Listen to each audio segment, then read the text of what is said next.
But Neji's not important. Okay, we're done here. Sai was like a queer. Like, what are you talking about? Okay. But he's a faggot. It doesn't matter if he's a faggot. The reason why I'm saying, okay, but you're not even listening. I'm telling you the reason why he's important.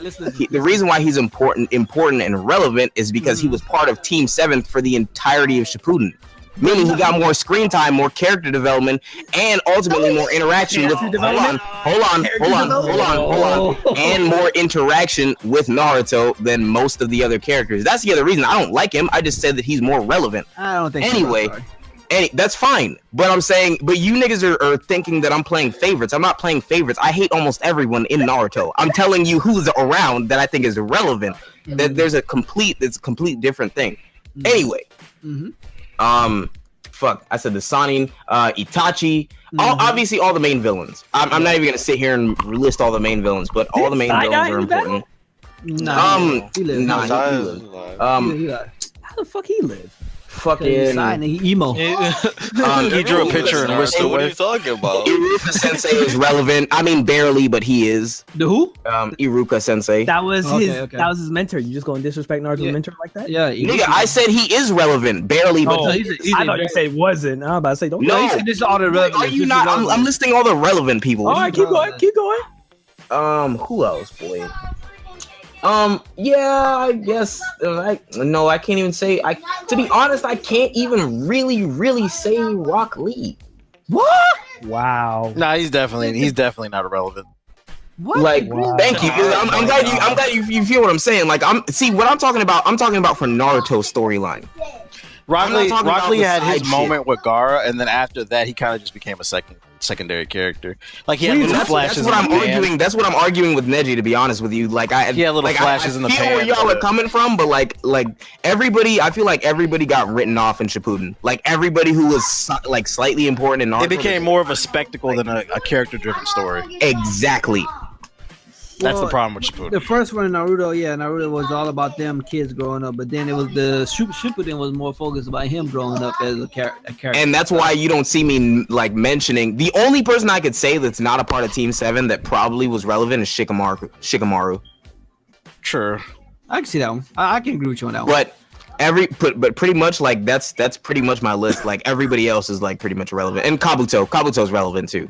Because it became less about driving, like developing the characters, and more about it seemed like every episode it was like they'd introduce a new ninja with a powerful jutsu. Like it was more just just became more magical and shit.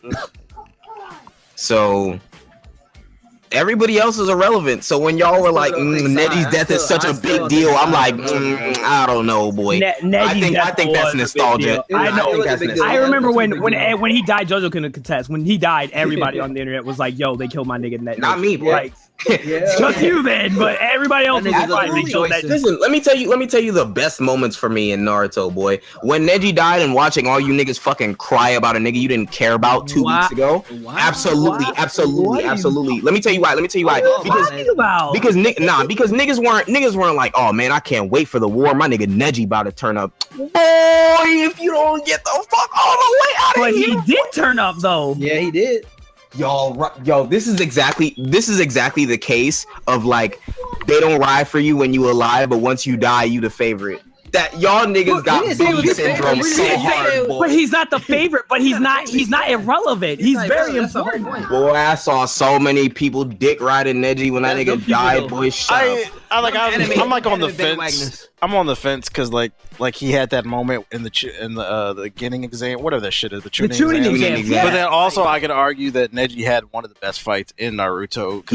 You can't forget that time that dude with the spider dudes pierced his damn chest. That's what I told. That was one of the best Naruto moments. I was like, he risked his life to help him get Sasuke back and almost died doing it, trying to protect that. And you can't disregard this man and say, he irrelevant when he's done multiple times. Bro, but here's the thing. In the ninja world, they say it from day one. Your life is, they show it in the first few episodes. Your life is always at risk and crazy shit's gonna happen to you. Sasuke almost died within the first 7 episodes. So for you to be like, he almost died. You know how many ninja have almost died and died in children? Okay, but I'm saying, but you're going off of the principle that just because someone almost died for something makes them so much greater than they are. By volunteering? Yeah. Yes, it is. Yes, it is. All those other things were missions. They were obligated to do them, but this was one thing he volunteered and said, I'm going to help you. On his own. It was not on a mission. I mean, children don't volunteer for war, but there were plenty of ninja who died during those situations. And also, like I said, as ninja, it's different. You're taught from an early age. You are at risk. Your life is at risk when you go on mission. When you go out into the field, period, your life is at risk. You could be ambushed by enemy ninja from an enemy village, blah blah blah, XYZ. So like, I feel like people. Sorry, I can't. I disagree because the whole system, the whole social structure of the Leaf Village was to make sure that would not happen. That's why they had a Joning watch over them. Like they were never thrown in that situation unless it was an exception. I mean, other villages did the same thing. And also, if we're gonna talk about like times where ninja almost died and it was like really crazy, we have to talk about Gar and Rock Lee versus Kimimaru because they should have died in that fight. It's just because Kimimaru had that Orochimaru cancer, boy. Yeah, that's the only reason that Rock Lee and Gar didn't die. Yeah, they risked their lives to help them.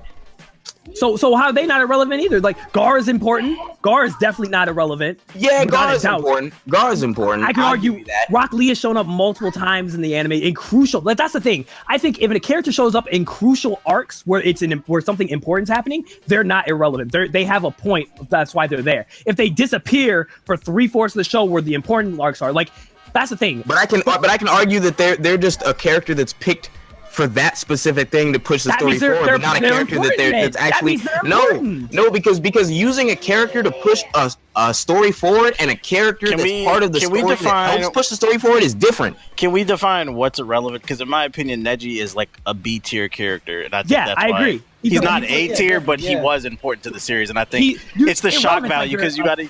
He wasn't like he didn't drive the story forward that much, but he was one of the Leaf Village's top flight savages, and that's why so many people were shocked that he died. Yeah, and he was a safe pick out of all the ninjas that were on his level because I think he was a Joning by the time of that war. He was a high probability of surviving that war. Like he should have died. You expected him to survive. He was a top savage. He had a bunch of missions under his belt. He shouldn't have died. I feel like his death was too safe. I still feel like sacrificing Neji was like, oh yeah, Neji died, but like, you know, everybody else gonna be fine. So like, I look at Neji as like logic. Like he's not super mainstream rapper, but he's still relevant. He still has a core fan base. Like irrelevant to me is like Soulja Boy. Like, you can't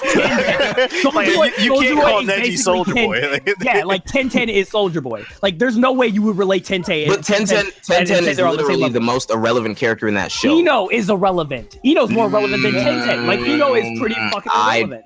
I'd argue that she's more relevant. No, I'd argue that she's more relevant than 1010 because she serves as Sakura's foil. For how long? They give up on it, like literally when he leaves the village. But what has 1010? What is 1010's purpose? 1010 was a weapon. That's what I'm saying. I'm saying 1010's okay, but you're talking about her power. What is her purpose? Who is she? That's what I said. Eno is worthless too. By the time Sasuke leaves, she's thrown to the dust and Shippuden as irrelevant. Okay, but here's where Eno becomes more relevant than 1010 though. You know her motivations. You know what she wants. Just because she decides, she is honestly in the same boat as Choji to me. Like they're not outstanding. They're just normal ninja that grew up in the village. Like, and they have their normal aspirations and shit like that. Choji's way. I could argue. Yes, because Choji got more screen time. And like the whole his whole thing was his struggle about being fat and like blah blah and how when he got older he wanted to overcome. So then would you say he's irrelevant too? I'm saying. I'm not even talking about Choji. I'm saying like Eno is more relevant than 1010. You can't argue me that 1010 is more relevant than Eno. Like I'll tell you, you're out of your mind. About even in my book, they're almost not even. They are because you can't even tell me anything about 1010. She's a weapons master. She uses a bunch of weapons to its soul. That's exactly what it means. Mm-hmm. And fucking Eno can do that shadow possession shit. Not shadow possession. I'm sorry. Mind possession. Mind possession. Like you're making even points. Like that's what I'm saying. It's an even point for me. Like they're both. No.